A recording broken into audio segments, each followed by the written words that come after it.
Congress party senior నేత అద్దంకి దయాకర్ సడన్గా film industry బాట పెట్టారు.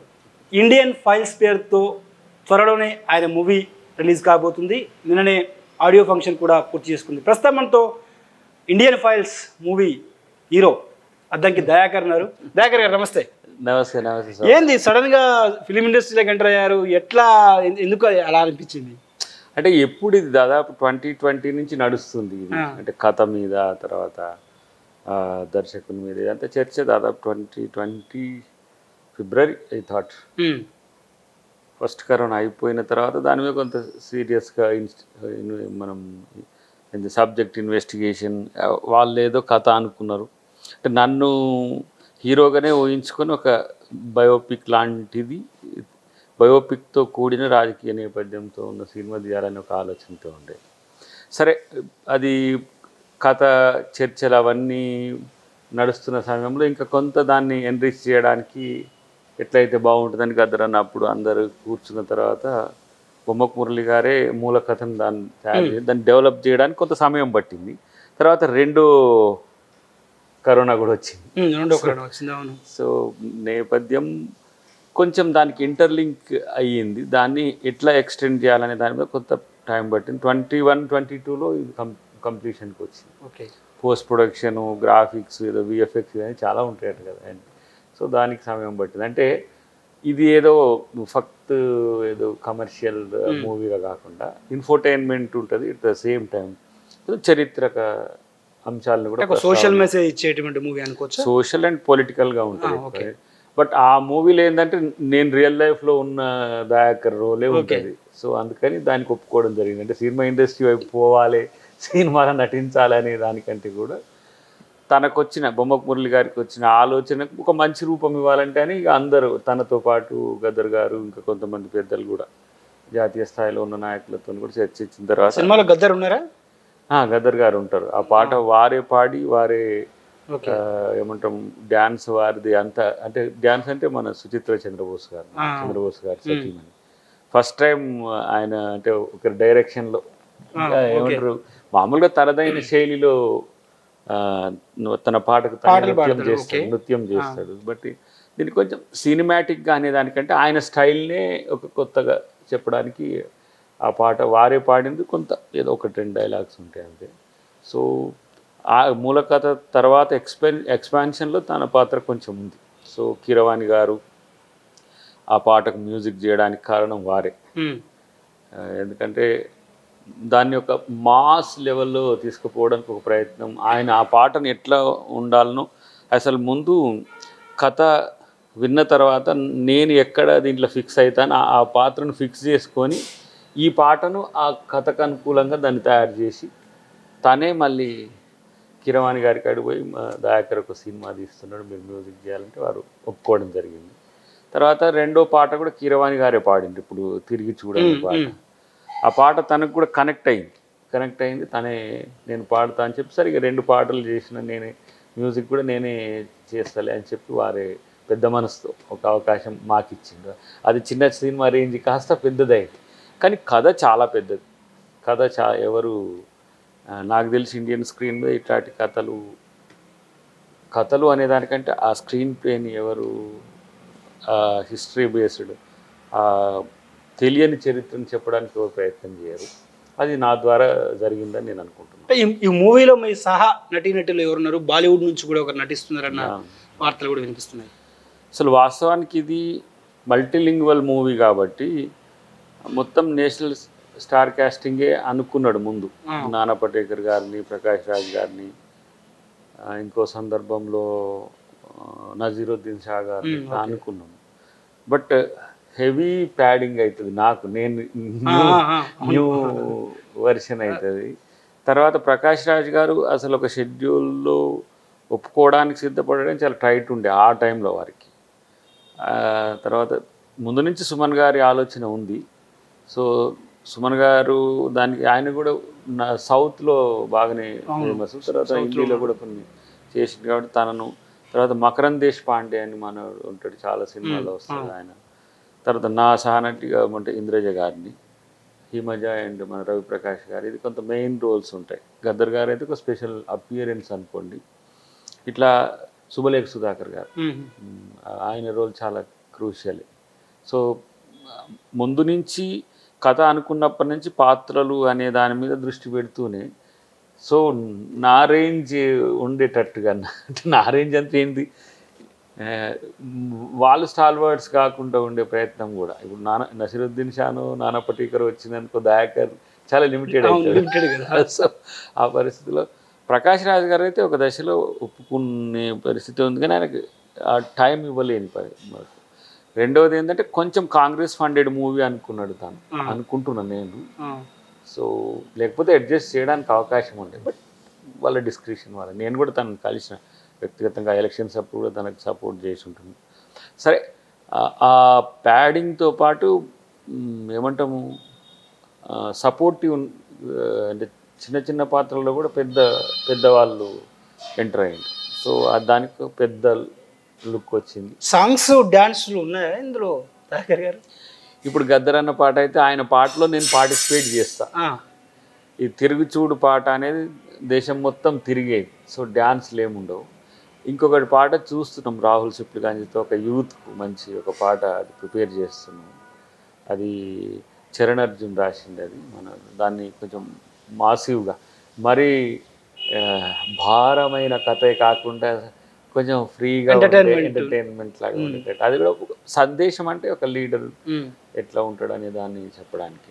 ఇంకొక పాట ఆదేశ్ రవిది ఉన్నది. అది ఇప్పుడు అది పాట రిలీజ్ చేస్తే కొంత స్టోరీ డిస్క్లోజ్ అవుతుంది కాబట్టి దాన్ని ఇప్పటికి ఆపినాం. ఇవి రెండు తర్వాత మళ్ళీ ఒక సెషన్లో రిలీజ్ చేస్తాం.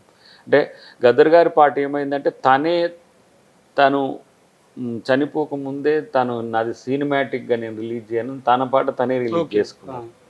ఎందుకంటే ఇక నేను మళ్ళీ సినిమాలకు వచ్చినట్టు ఉంటుంది.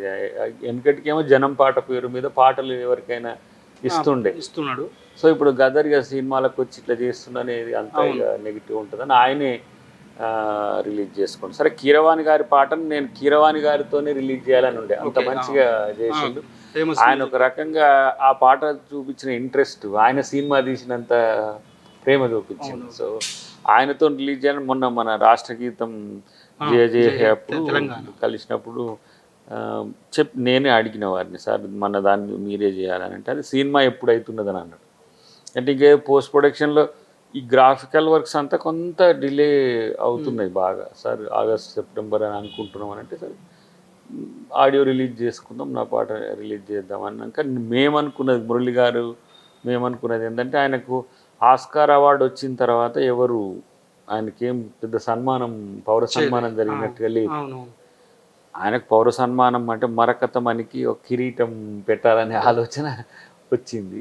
సో అప్పుడు రెండు రకాలుగా ఉంటుంది, వారికి సన్మానం ఉంటుంది, రెండవది ఆడియో రిలీజ్ ఒక మంచి కలిసి వస్తుంది. అసలు వారి బర్త్డే రోజు అనుకుంటే బర్త్డే రోజు చాలా బిజీ టైట్ ఉంటుంది కాబట్టి 10th వారి సమయం ఇచ్చింది. అట్లా చేసినాం. దానికి ఎవరైతే మంచిగా ఉంటుందో ఆ ఫంక్షన్ కానీ అనుకున్నప్పుడు అప్పుడు కోమటిరెడ్డి గారు సినిమాటోగ్రఫీ శాఖ మంత్రి కాబట్టి వారిని ఆహ్వానించడం జరిగింది. వాళ్ళు అసలు ఆయన పెద్ద మనసు ఒప్పుకోవడం కాదు, ఒక 2 గంటలు కూర్చున్నాడు. అసలు మామూలుగా ఆయన ఈరోజు ఏ మీటింగ్స్ కూడా నిన్న కూడా హెల్త్ ఇష్యూ చిన్నది ఏదో టెస్టింగ్ కొరకు పోవాల్సి ఉండే. బట్ ఇక అది ఈ పాట గదరన్న పాట విన్నాక ఒరే బాగుంది, ఇదే విందాం చూద్దాం అనుకుంటా. అంటే చాలా ఇదేదో వారు ఏమనుకున్నారంటే తెలంగాణ మీద ఏదో బయోపిక్ నాది ఇట్లా ఏదో నా జీవిత చరిత్ర మీద తీసినట్టు. జీవిత చరిత్ర కాదు కానీ నా నేపథ్యం అద్దంకి దయాకర్ ఎదిగిన తీరు ట్రేస్ అవుతుంటూ పోతుంది లైఫ్ ఇష్యూస్లో, అంతేగాని ఆ క్యారెక్టర్ ఎస్టాబ్లిష్మెంట్ కొరకు చేస్తారు అంతే. సో దానికి కొంత తిప్పలు పడ్డాము. అంటే ఏంది మరీ హీరోయిక్గా చూపించొద్దు అట్లా అని చెప్పి పక్కన పెట్టినట్టు ఉండొద్దు అని చెప్పి చేసినాం. వారి కీరవాణి గారు ఏంటంటే ఈ సినిమా మళ్ళీ ఆ స్టోరీని అంతా విన్నాడు.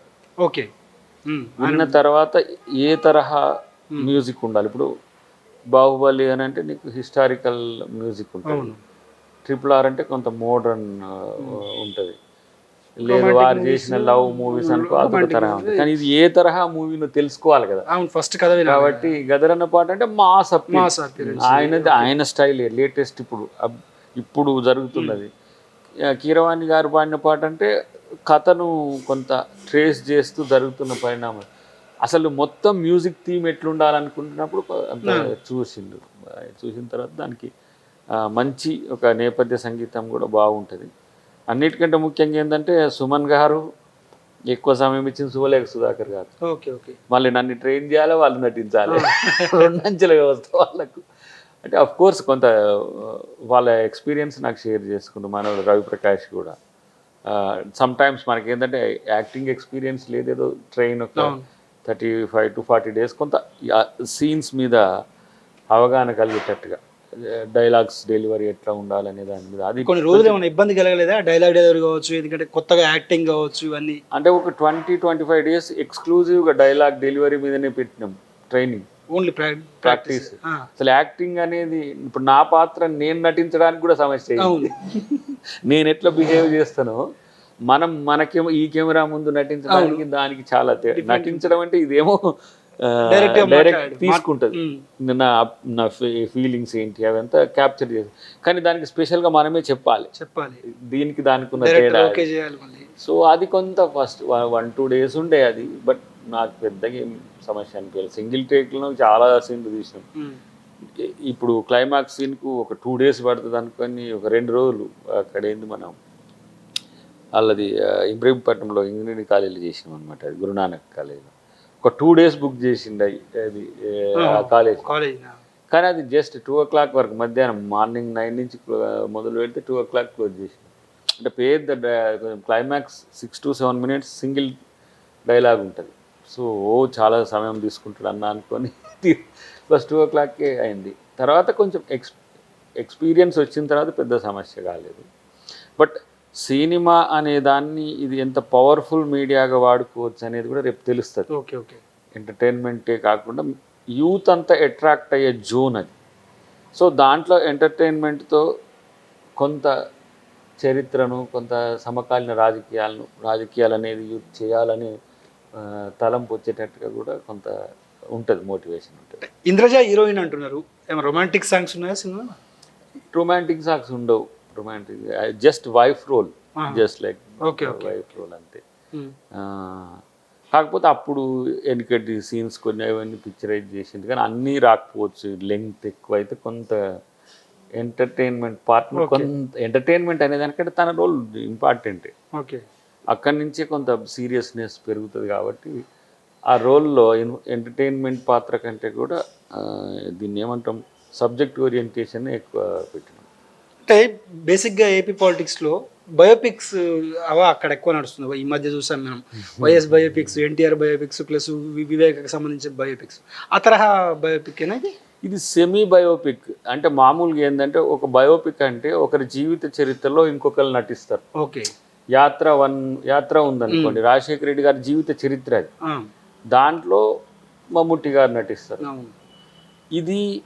దీంట్లో నా పాత్ర నేను నటిస్తా, నా పాత్ర నేనే చేస్తా. బట్ ఇది నా లైఫ్ యాంగిల్స్లో కొంత అట్లా ఏంటిది పార్ట్ కూడా కాదు.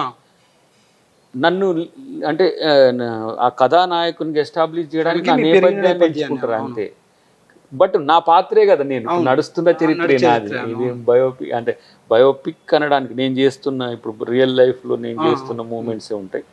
బట్ రాజకీయాల్లో జరుగుతున్న పరిణామాలను ఒక నాలాంటి యువకుడు నేనే అనుకుంటే ఎట్లా అవుతుంది అనేదే కథ. ఇంకంతే పెద్దగా దాన్ని నిగూఢ రహస్యాలు ఉండవు. నేను తెలుసుకోవడానికి నేను ఏమంటాం కొన్ని ప్రయత్నాలు చేసిన క్రమంలో వచ్చే సంఘటనలు చాలా ఇన్ఫర్మేటివ్గా ఉంటాయి, చాలా హిస్టారికల్గా ఉంటాయి. హిస్టారికల్గా అంటే హిస్టరీ రిలేటెడ్తో ఉంటాయి. అవసరమైతే దాన్ని ఇంకేమనాలేం, పురాతన, సనాతన, ఇంకా చెప్పాలంటే దాన్ని పురావస్తు సంబంధించిన అంశాలన్నింటినీ కూడా దాంట్లో వస్తుంటాయి. ఒక 10,000 ఏండ్ల చరిత్ర, మన చరిత్ర ఒక 7 stagesలో చెప్తాం. అది ఉద్యమాలు చూశారు, రాజకీయ నేపథ్యం చూసారు, రాజకీయాల్లోనే ఉన్నారు. సో ఇప్పుడు ఇండస్ట్రీకి వెళ్ళాలన్నది ఏమైనా ప్యాషన్ ఉందా మీకు? నాకు అసలు సినిమా అనేది ఒకప్పుడు ఆలోచించినది ఉంది. ఎప్పుడు ఆల్మోస్ట్ ఆల్ 97-98 ఆ టైంలో ఏదో కొన్ని ప్రయత్నాలు జరిగినాయి, కానీ ఒక మిత్రుడు అప్పుడు నేను ఎంసీఏ చేస్తుంటే ఓకే. తను మూవీస్ చేస్తుంటే ఇంట్రెస్ట్ ఉంటే కొంత ఆలోచన చేసిన తర్వాత నువ్వు మంచిగా చదువుకుంటున్నావు, మంచి కెరీర్ ఉంది, ఇఫ్ నీకు ఏదైనా కెరీర్లో కష్టం వస్తే సినిమాకి రాదప్పుడు దాన్ని కంటిన్యూ కాబడదని అని చెప్పాను. నాగార్జున రెడ్డి మన సోలిపేట దగ్గర ఉంటాడు, ఏదో రాయలసీమ మిత్రులతో కలిసి సినిమా తీస్తుంటే నేను అప్పుడు ఎంసీఏ చదివేటప్పుడు తనతో కలిసిపోయిన మదన్ రెడ్డి అని ఉండే. కలిసిపోతే మంచి ఎకడమిక్ కెరీర్ని ఎందుకన్నా తర్వాత నువ్వు ఆలోచిద్దు అని అంటే నేను దాన్ని అప్పటికి స్టాప్ చేసిన. బట్ అప్పుడు ఏంటంటే మేము కాలేజీలలో డ్యాన్స్లు వేసుకోవడము, స్కిట్స్ వేసుకోవడము, అదంతా ఇక అది ఆఫ్ కోర్స్ నా లైఫ్లో ఫైన్ ఆర్ట్స్ ఉన్నాయి. అంటే నేను ఆర్టిస్ట్గా నేను 10th క్లాస్ నుంచి అప్ టు పీజీ ఎంసీఏ వరకు కూడా నేను పెయింటింగ్ చేసేటోని. పెయింటింగ్ మీన్స్ ఇక బ్యానర్లు అవి సాటర్డే సండే అని నాకు అవి వర్క్ స్టేషన్స్ కాదు. తర్వాత మ్యూజిక్లో ఈ తబలా కానీ లేకపోతే సింగింగ్ కానీ ఇప్పుడు జాజ్ లాంటివి ఇట్లాంటివి కూడా కొన్ని ప్లాన్ చేసేది. ఆ ఇంట్రెస్ట్ ఉంది అది, ఎందుకంటే అది నేపథ్యం అంతా కూడా డాడీ కూడా వెనకటికి యక్షగానాల్లో కొంత ఉండే. కానీ నేను అటు ఎంపీఏ పోవాల్సినోని ఎంసీఏకి వచ్చిన, మాస్టర్ ఆఫ్ పెర్ఫార్మింగ్ ఆర్ట్స్ అని కోల్కతా యూనివర్సిటీలో వచ్చింది. ఇక నేను ఎంసీఏ ఇంపార్టెంట్ అని ఇటు వచ్చిన. అట్లనే సినిమాలు కూడా ఎంసీఏ చేసేటప్పుడు అంటే వద్దులే అని చెప్పి అన్నందుకు అట్లా ఆపిన. తర్వాత యాక్సిడెంటల్గా తనకి ఐడియా వచ్చింది, బొమ్మపూర్లి గారు. ఓకే. తను అనుకుంటున్న కథానాయకుడు ఎవరని ఆయన కొంచెం మొత్తం ఆలోచించిండు. కొంచెం పాన్ ఇండియా అనుకున్నప్పుడు ఆజాద్ అయితే ఎట్లా ఉంటుంది అంటే తనకు యాక్టింగ్ సమస్య వచ్చింది. కన్నయ్య కుమార్ అయితే ఎట్లా ఉంటుంది, లేదంటే జిగ్నేష్ మెవానీ అయితే ఎట్లా ఉంటుంది. ఒకనొక సందర్భంలో పారంజిత్నే హీరోగా తనే డైరెక్షన్లో కూడా అనుకున్నాడు. ఓకే. తర్వాత దీనికంటే ఇంకా తెలుగులో అనుకున్నప్పుడు సెర్చ్లో నేను వచ్చిన. సో దీనివల్ల నేను యాక్సిడెంటల్ హీరోగా కూడా అయినా, యాక్సిడెంటల్ పొలిటీషియన్ ఎట్లా అయినో అట్లయిన. తర్వాత సరే టెస్ట్ చేసిందంటే కొంత ఎట్లా ఇప్పుడు మేము అంటారు కదా స్క్రీన్ టెస్ట్ చూసిన తర్వాత యాక్సెంట్ డైలాగ్స్ ఇవైతే న్యాచురల్ నా డైలాగ్స్ నేను ఎవరినో ఇమిటేట్ చేసేది కాదు కదా. సో ఇప్పుడు రాజశేఖర రెడ్డి గారి పాత్ర ముమ్మటి గారు చేసిందనుకోండి ఆయన పరకాయ ప్రవేశం చేయాలి. అవును, ఇది మీ క్యారెక్టరే కదా, ఇది నా క్యారెక్టరే. కాబట్టి నా క్యారెక్టర్ను యాక్టింగ్ మంచిగా 100% యాక్టింగ్ ఇస్తే వస్తుందని అన్న తర్వాత ఎస్ అని కొంత నాకు కూడా కాన్ఫిడెన్స్ పెరిగినాకనే నేనేంటి సినిమాలు ఏంటి మళ్ళీ అని కూడా అనుకున్నా. ఏమో అప్పుడు మర్చిపోయిన దాన్ని మళ్ళీ ఇప్పుడు చేయడమే అని చెప్పి అనుకున్నా. బట్ అదొక అవకాశం మంచిది వచ్చింది. 5 లాంగ్వేజెస్ ఇది. 5 లాంగ్వేజెస్ తెలుగు, హిందీ, తమిళ్, కన్నడ, మలయాళం. తర్వాత దీని సబ్ టైటిల్స్తోనా లేకపోతే సమ్ టైమ్ డబ్బింగ్ కానీ చైనీస్, తర్వాత స్పానిష్, ఇంగ్లీష్ కూడా అనుకుంటున్నాం. సో ఇది నాకు తెలిసి ఇండియన్ హిస్టరీని చెప్పడం మనం ఒక రకంగా ప్రపంచానికి, గ్లోబల్గా కూడా ఇండియన్ ఏమంటారు మన ట్రెడిషనల్ హిస్టరీని చెప్పే ప్రయత్నం. కాబట్టి అందరూ ఉంటారు, వరల్డ్ వైడ్గా ఉన్న వాళ్ళు ఉంటారు. దీని యూనిక్నెస్ కూడా కొంత మీకు సినిమా వచ్చినాక అర్థమైంది. ఎందుకు ఇది పాన్ ఇండియా కాకుండా రేపు చైనా కూడా ఎందుకు తీయాల్సి వస్తుంది, ఇంగ్లీష్ కూడా ఎందుకు తర్జుమా చేయాల్సి వస్తుంది అని చెప్పి తెలుస్తుంది. ఎంటర్టైన్మెంట్ వేరు, it related to China and US also. చాలా నెలలుగా ఈ సినిమా కొనసాగుతుంది. నాలాంటి వాళ్ళు కావచ్చు, మీ అభిమానులు కావచ్చు, కార్యకర్తలు చాలా ఎగ్జైటింగ్ చేస్తున్నారు. దయాకర్ గారు ఎట్లా చేస్తారు సినిమాలో చూడాలి, ఎప్పుడు రిలీజ్ సినిమా కాబోతుంది. మేబీ అంతా కలిసి వస్తే August 15th ఈ ఫైనల్ ఎడిట్ చేసిన తర్వాత, లేకపోతే సెప్టెంబర్లో రావడానికి అవకాశం ఎక్కువ ఉంది. అన్ని వర్షన్స్ ఒకటేసారంటే డిసెంబర్ వరకు ఉంటుంది మేబీ. దానికి టైం ఇప్పుడు మనకి ఇప్పుడు ఈ ఫ్లూ ఉంది, దాంట్లో స్పానిష్ వచ్చిన దీన్ని కన్వర్ట్ చేయాలి, దాన్ని మళ్ళీ డబ్బింగ్ చెప్పాలి, ఆ యాక్సెంట్ డిఫరెంట్ వాళ్ళని తీసుకోవాలి. ఇప్పుడు తమిళ్, తెలుగు, హిందీ డబ్బింగ్ అంటే మీకు మనకి హైదరాబాద్లో ఎక్కడైనా దొరుకుతుంది. సో అది ఒకటి ఉంది. బట్ దీన్ని ఫస్ట్ లెవెల్లో హిందీ ఈ 4 ఇండియన్ లాంగ్వేజెస్లో చేసిన తర్వాత చేద్దామా అనేది ఉంటుంది. కొంత పొలిటికల్ కాంట్రా కూడా ఉంటుంది కాబట్టి కొన్ని ఇష్యూస్ అవుతుంటుంది. దాని తర్వాత చూద్దాం అబ్రాడ్. పర్టికులర్గా ఇండియన్ ఫైల్స్ అని ఈ మూవీకి పేరు పెట్టడానికి కారణం ఏమన్నా స్పెసిఫిక్ రీజన్? ఫైల్ మీన్స్ ఏంటిది, పుస్తకమే కదా. అవును. ఆ పుటలు చరిత్ర నుంచి ఒక్కొక్క ఏజ్కి ఒక్కొక్క ఫైల్స్ అని పెట్టడానికి అట్లా. ఇండియా ఫైల్స్ అంటే ఇండియా ఫైల్స్ అంటే ఇండియాగా భారతదేశం కావడానికి జరిగిన పరిణామాలు ఎన్నో, ఓకే, అవన్నీ ట్రేస్ ఉంటుంది. అందుకని దాన్ని ఇండియా ఫైల్స్ అని పెట్టినాం. మామూలుగా దాన్ని జై భారత్, మేరా భారత్, హమారా భారత్ ఇట్లా అనుకున్న తర్వాత కొంతమంది పెద్దల సూచనలు ఏంటంటే ఇండియా స్టోరీ, ఇండియా ఆవిర్భవించడానికి జరిగిన ఆయా దశలను చెప్పినావు కాబట్టి 7 స్టేజెస్. అసలు 7 స్టేజెస్ అనుకున్నాం ఒక దశ, కానీ 7 స్టేజెస్ అంటే మళ్ళీ ఇటు అర్థం కాదు, ఇంటలెక్చువల్ అవుట్లుక్ అయిపోతుంది. మరి అంత ఇంటలెక్చువల్ అవుట్లుక్ అయితే మనం రీచ్ కావాల్సింది గ్రామాల ప్రేక్షకుడు రీచ్ కాదు. సో ఇంకోటి, ఒక టార్గెట్ 50 to 60 crores పీపుల్ అనేది లక్ష్యం. చూడాలి ఎట్లా ఉంటుందో, ఓటీటీ ఎట్లాగా ఉంటుంది కాబట్టి ఓటీటీలో కూడా దాన్ని ప్లాన్ చేస్తున్నాం. అమెజాన్ ప్రైమా లేకపోతే నెట్ఫ్లిక్సా, అది ఒక గ్రంథంలాగా కూడా ఒక దశ ఒక 12 to 15 minutes పెట్టుకోవచ్చు అట్లా, అంత ఇన్ఫర్మేటివ్గా. మళ్ళీ చరిత్రను చెప్పేటప్పుడు వక్రీకరించొద్దు, తప్పుడు సాక్ష్యం ఇవ్వద్దు, సమస్య అవుతుంది. మళ్ళీ దానికి ఒక కంపారిజన్ చూసుకుంటున్నప్పుడు బుక్స్ ఇంకేదన్నా ఉన్నప్పుడు ఏమవుతుంది, మీకు ఇక్కడ దాకా మిస్టేక్ చేసిండు, మురళి ఇక్కడ తప్పు చెప్పిండు అని అంటారు. అవును. అట్లా కాకుండా దానికి 99% రియలిస్టిక్ అప్రోచ్ని తీసుకోవడం అనేది కూడా కొంత డిలే అయింది, కొంత చూసిన తర్వాత మార్పులు చేర్పులు అవన్నీ కూడా.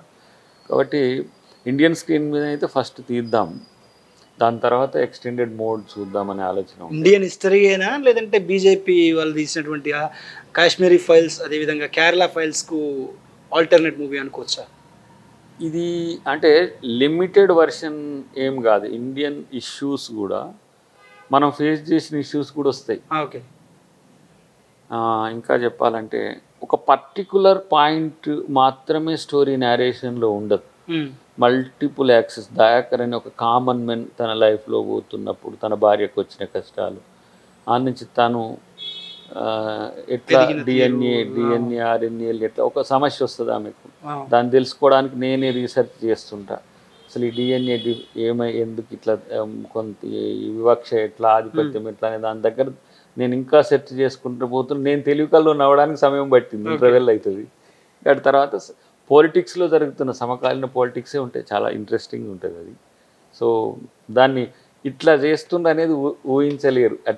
ఇట్లా సినిమా ఉంటుంది అనేది చాలామంది ఊహించలేరు. మా కోమటిరెడ్డి గారే అన్నారు, నేను తెలంగాణ మూవీ నీదేదో బయోపిక్ తీస్తున్నావు నీ రోల్ని అని అనుకున్నానంటే, అది అసలు ఫస్ట్ అనుకున్నది అద్దంకి దయాకర్ అనే పేరు మీద అదే వాస్తవానికి.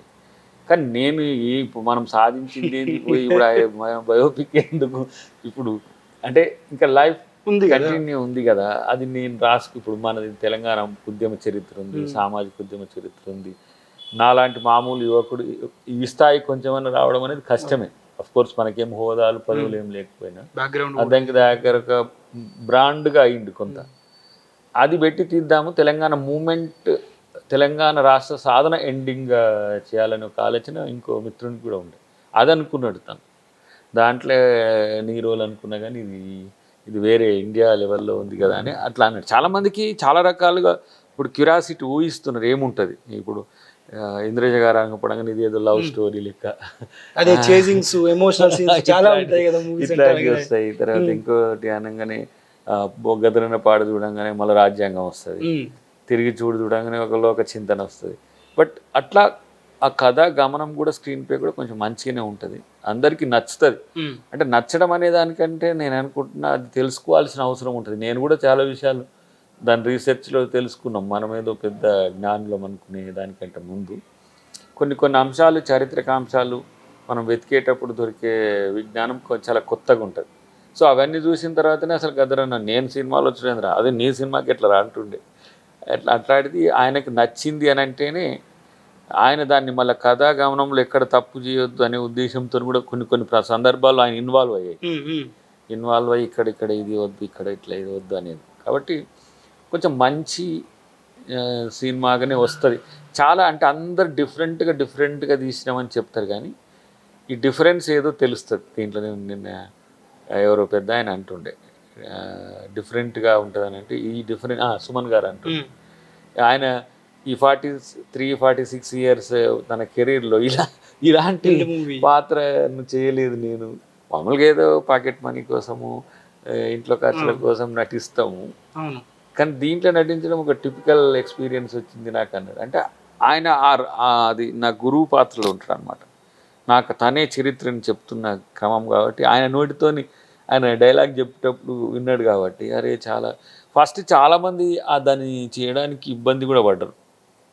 ఎక్కడో నానా పటేకర్ గారు ఎక్కడనో పూణే తన వ్యవసాయ క్షేత్రంలో ఉంటే మా గోమాస్ శ్రీనివాస్ గారు ఉండి ఇప్పుడు బీజేపీ తను ఆయన దగ్గరికి వెళ్ళి ఆ కథను చెప్పడం ఇదంతా చేసిన తర్వాత కొంత ఆయన అమ్మో చాలా భారీగా ఉన్నది అని అన్నట్టుగా చూద్దామని ఆయన అన్నట్టుగా కేరళ ఫైల్స్లో కానీ కాశ్మీరీ ఫైల్స్లో కానీ మీ పార్టీతో పాటు కొంతమంది ఆ సినిమాలో టార్గెట్ చేశారు.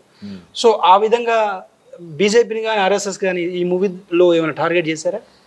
చరిత్ర చెప్పే ఇప్పుడు గమనంలో కాంగ్రెస్ పార్టీ, బీజేపీ, ఆర్ఎస్ఎస్ వాటి రోల్స్, రాజకీయాల్లో జరుగుతున్న పరిణామాలు, సామాన్యునికి జరుగుతున్న అంశాలు, రాజ్యాంగ అమలు మీదనే చర్చ అసలు ఎక్కువ. రాజ్యాంగం ఈ మధ్యన వాళ్ళు కొంతమంది రాజ్యాంగాన్ని తీసేయాలి, రాజ్యాంగాన్ని మారుస్తామన్న దానికి రాజ్యాంగాన్ని ఎందుకు మార్చొద్దో చెప్తుంది.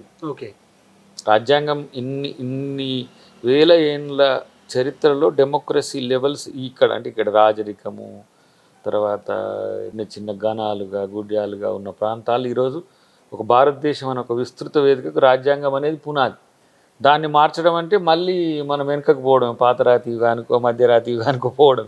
అంటే అక్కడ మానవ హక్కులు అనడం అనేది ఎట్లా ఉన్నది, రాజ్యాంగం వచ్చిన తర్వాత హ్యుమానిటీ ఎట్లా ఉంది అనేది చెప్పడమే. రాజ్యాంగాన్ని ఎందుకు మార్చొద్దో చెప్తుంది.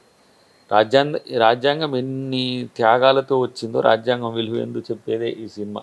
అసలు ఒక రకంగా రాజ్యాంగం సినిమా అని పెట్టినా ఉంటుండే, కానీ దానికి నేపథ్యాన్ని ఇట్లా చెప్తూ వచ్చినాం కాబట్టి ఒక గుడ్ ఇంటలెక్చువల్ ఇన్ఫర్మేటిక్ మూవీ అవుతుంది. మరి అట్లని చెప్పి సగటు ప్రేక్షకుడు ఎక్కడ కూడా నేనేం ఎంటర్టైన్మెంట్ మిస్ అయినానేం అనుకో. తన బాధను, చాలామంది బాధలు ఉంటాయి దీంట్లో, చాలామంది సంతోషాలు ఉంటాయి, చాలామంది ఎందుకు రాజ్యాంగాన్ని తెలుసుకోవాలనో కూడా తెలుస్తుంది నేను అనుకుంటున్నాను. అట్లా ఇచ్చినాం. కాకపోతే ఆ ఎడిటింగ్ ఆ మోడ్ అంతా కూడా ఇంకా కొంచెం మరీ టూ మచ్ కాంప్లెక్స్ ఇంటలెక్చువాలిటీ పెట్టినా కూడా అది డాక్యుమెంటరీ ఆ ప్రమాదం. వాటిని అన్నిటిని చూసుకుంటూనే చూస్తున్నాం. మళ్ళీ మా మురళి గారి ఎక్స్పీరియన్స్ ఏంటంటే ఒక 6 మూవీస్ చేసింది, కానీ రేంజ్ ఏమో నీకు సినిమా అనేమో నేషనల్ స్టాండర్డ్స్కి ఉంటాయి. సో వాటిని మనం ఫిక్స్ చేసేటప్పుడు కొన్ని కష్టాలు వచ్చినప్పుడు వాటిని ఎట్లా అనే దగ్గర అందరి సలహాలు కూడా తీసుకున్నారు తను. ఫైనల్గా చెప్పండి, నిన్నటి ఆడియో ఫంక్షన్లో మంత్రి కోమటిరెడ్డి మీపై పొగడ్తలు జలను కురిపించారు. సో గతంలో ఉన్నటువంటి వివాదం సర్దుమని ఏంటంటే మీరు కూడా గుర్తు చేసినట్టు దాన్ని. ఆ ఒక్క సంఘటన తప్పితే అవును, కోమటిరెడ్డి గారికి నాకున్న సంబంధం అదే ఎప్పుడు కూడా. ఓకే, ఎప్పుడైనా నన్ను నేను ఏమంటాము, తనకు ఎక్కడ కనెక్టివిటీ లేదు మూమెంట్ నుంచి. తను మంత్రిగా రాజీనామా చేసినాక అంటే అప్పుడు నన్ను గుర్తుపట్టేంత స్థాయి లీడర్ని కాదు ఆ రోజు ఆయన దీక్ష నల్గొండలు చేసినప్పుడు. బట్ జేఏసీలో నేను ఉండడం ఇదంతా తనకు బాగా తెలుసు. దయాకర్ మంచిగా పోరాడుతుండని అభిప్రాయంతోనే ఉన్నాడు. తర్వాత నేను రాజకీయాల్లోకి వచ్చినప్పుడు ఫస్ట్ సపోర్ట్ చేసింది కోమటిరెడ్డి సోదరులే. ఫస్ట్ సపోర్ట్ అంటే ఎస్ దయాకర్ వస్తా అంటే మేము ఇన్వైట్ చేస్తాం, మాకు ఓకే అని.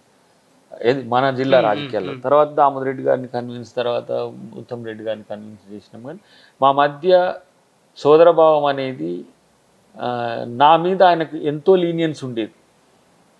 ముఖ్యంగా వెంకటరెడ్డి గారు, రాజగోపాల్ రెడ్డి గారు కొంచెం ఏంటంటే ఆయన ఒక హుందాగా మీన్స్ ఒక లీడర్ టైప్ ఉంటాడు, ఈయన బ్రదర్ టైప్ ఉండేది వాస్తవం.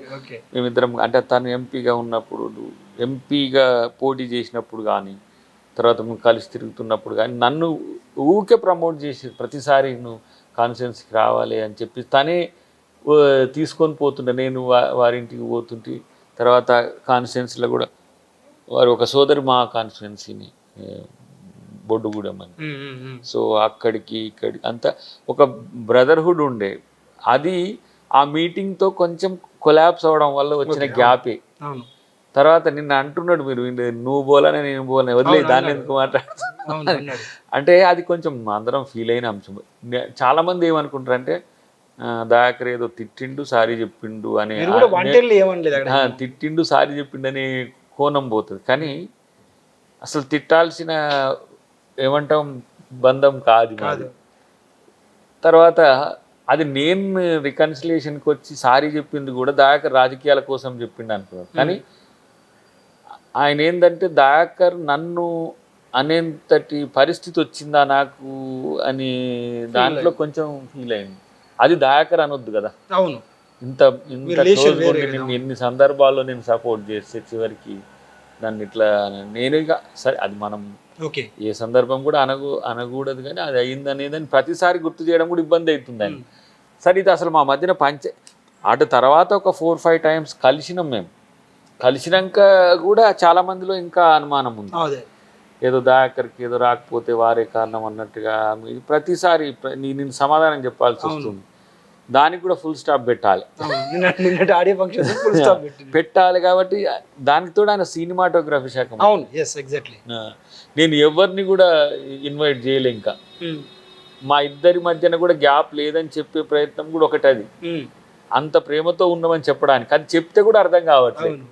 వచ్చి ఒక 2 hours కూర్చోవడం ఒకటి. రెండవది ఏంటంటే తను ఎప్పుడు కూడా ఒకరికి వ్యతిరేకంగా చేయాలనే ఆలోచనతో ఉండడు. వీలైతే ఏ విధంగా సహకరించాలనేటట్టుగా ఉంటాడు. ఆ టైంలో టికెట్ టైంలో కూడా సరే నీ ప్రయత్నం నువ్వు చేస్తున్నావు, అకార్డింగ్ టు పార్టీ సిస్టమ్ ఎట్లయిద్దో కానీ నువ్వు తెచ్చుకుంటే మంచిగా చేద్దాం అంటే తాను ఒకరిని ప్రమోట్ చేసిండు, ఇంకా దామోదర్ రెడ్డి గారు ఒకరిని ప్రమోట్ చేసిండు, ఇంకా వేరు నాయకులు వేరు ప్రమోట్ చేస్తారు. నన్ను నేను ప్రమోట్ చేసుకున్నా, నాకు అఫ్కోర్స్ రేవంత్ రెడ్డి గారు కొంత సహకరించింది అనుకోండి. ఆయన పిసిసి ప్రెసిడెంట్గానే ఉండాలి వారు, ఎందుకంటే ఎక్కడ కూడా పార్షియల్గా ఉండొద్దు కదా. సో అట్లా ఉండేది. ఆ క్రమంలో కూడా ముఖ్యమంత్రి గారి రెసిడెన్సీని కలిసినమాట ఢిల్లీలో. నీవు తెచ్చుకుంటే నాకేం ప్రాబ్లం. అప్పుడు ఫస్ట్ ఆయన ప్రచార సారథి నాకు రాజగోపాల్ రెడ్డి గారికి. ఆయన ఎంపీగా నేను ఎమ్మెల్యేగా చేసినప్పుడు ఆయనే చేసిండే, చేస్తానన్నాడు. అది అప్పటి నుంచి నాకు తెలుసు. కానీ భిన్న వైరుధ్యాలలో టికెట్ అనేది, దయాకర్ టికెట్ అనేది అవి కొన్ని చెప్పలేని అంశాలు ఉంటాయి. అది ఎందుకు పోయింది, దయాకర్ ఎందుకు చేదార్చుకున్నాడు, ఎందుకు వదిలేసింది అనే అంశాలు భవిష్యత్తులో చెప్తాం, అవసరం లేదు. కానీ ఇప్పటి రాజకీయాల్లో నాకు వెంకటరెడ్డి గారు ఏదో నష్టం చేసిండ్రు, వెంకటరెడ్డి గారు అనే దాన్ని నేను అస్సలు ఒప్పుకోను. అసలు దీపాదాస్ మున్షి గారు నేను చెప్పిన చాలాసార్లు పిలిచి మనం టికెట్ ఇవ్వకపోయినా పార్టీ కొరకు పనిచేసిండు, ఒక ఇన్స్పిరేషన్ ఇచ్చిండు, మనం కంపల్సరీ అవకాశం ఇవ్వాలని చెప్పింది. మళ్ళీ మొన్న ఈ మధ్య కూడా మేము క్యాబినెట్ మీటింగ్ అప్పుడు ముఖ్యమంత్రి గారు మేము కలిసినప్పుడు కూడా అదే చర్చ వచ్చింది.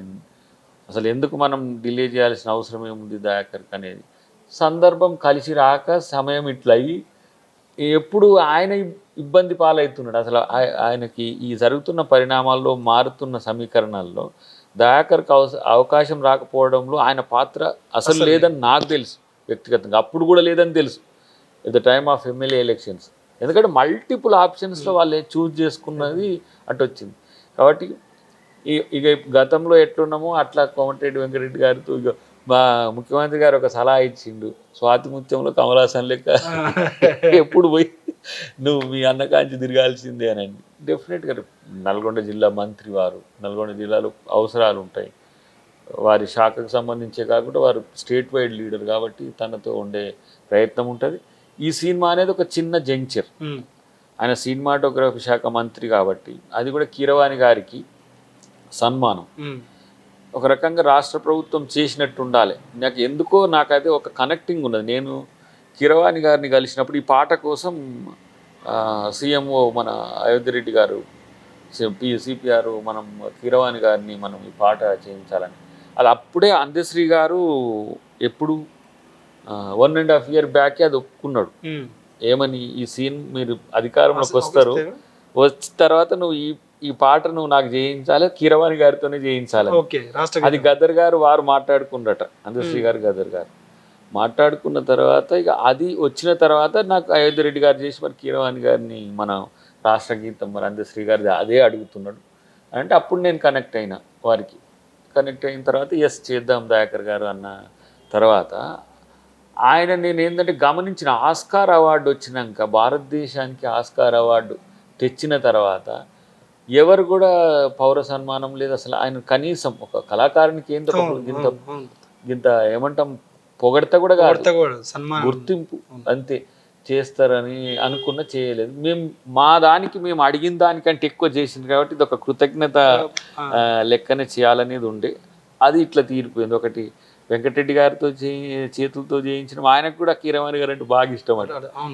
ఆయన 5 o'clock నుంచి 7 మంచిగా ప్లాన్ చేయి, మంచిగా చేయి, దాన్ని మీటింగ్ మంచిగా కండక్ట్ చేయాలి, అది కీరవాణి గారికి సన్మానం. అప్పుడప్పుడు వారి పాటలు వింటుంటాడట బాగా, కాబట్టి కీరవాణి గారి సన్మానం అనగానే మరింత కనెక్ట్ అయ్యిండు. సో నిన్నటి ఆ ఈవెంట్ అయింది. రేపటి అసలు రిలీజ్ అనేది రేపటి అంశం అవుతుంది. Thank you Dayakar, all the best, movie success కావాలని. సో ఇది అద్దంకి దయాకర్ నటిస్తున్నటువంటి ఇండియా ఫైల్స్ మూవీపై ఆయన అభిప్రాయం. మరో ఇంటర్వ్యూతో మళ్ళీ కలుద్దాం. వీడియో జర్నలిస్ట్ ప్రసాద్తో కలిసి సోము, హైదరాబాద్.